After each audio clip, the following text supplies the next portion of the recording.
16เนาะต่อเด้อโกนที่16โกนที่16โกน16เนาะเอามาเบิ่งน้ำกันพี่น้องโอ้เต็มบ่เต็มหรือบ่โอ้หลายอยู่เต็มเอาฝาออกลอยถึงเลยเต็มอยู่เนี่ยพอดีเต็มออกตอกสำเนี่ยนั่นเป็นทางต่อเมตรทางเส้นได้เนี่ยสงสัยอยู่เนาะพอดีเต็มแม่ละเบ้ต่อเมตรทางเส้นได้ก็ตัวนี้นะมันใหญ่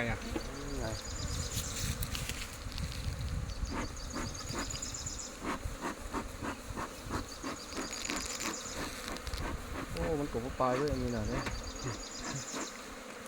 กวนปลายกวนหลายไปตัดอันนี้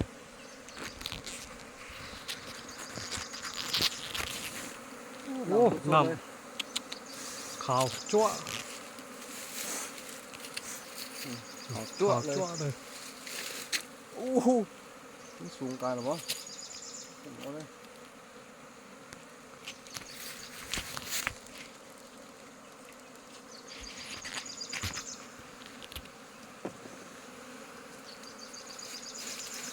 ขาวจั่วปั่นละห้วย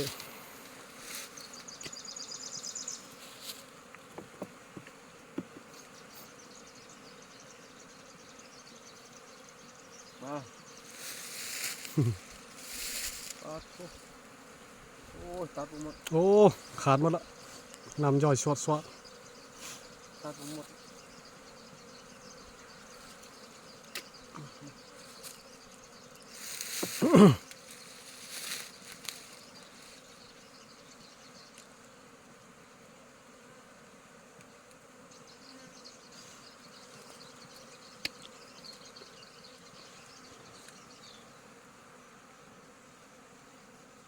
งามอยู่อันนี้ก็งามคือกันมีน้ำลายอยู่เต็มน้อยแต่นักใน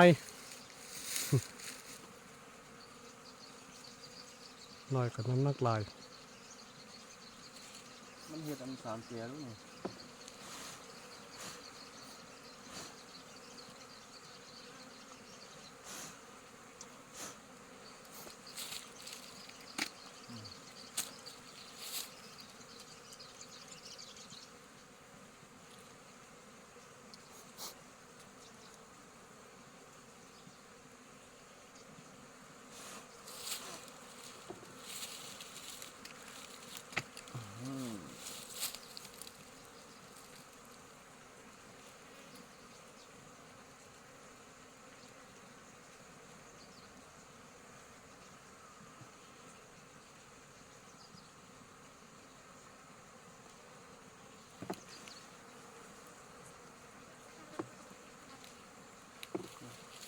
ลายอยู่ข้างนี้ก็ลายยาวอยู่เนี่ยโอ้ยนี่ของงามเหมือนกันเนาะมางามเต็มแล้ว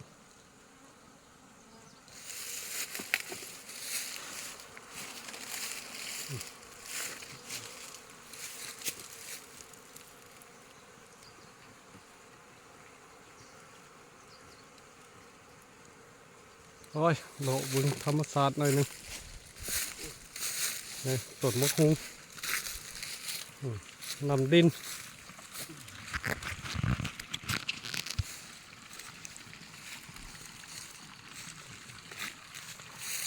น้อย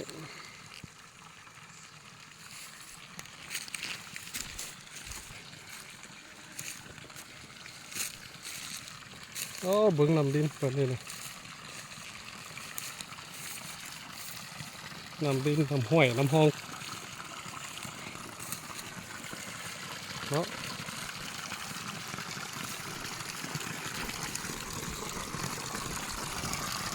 อันนี้ละก็ว่าน้ำห้วยน้ำห้องเนาะน้ำดินน้อยน้ำตกจอกก็ว่าดี สียงท่านี้ห้องก็ว่ามวน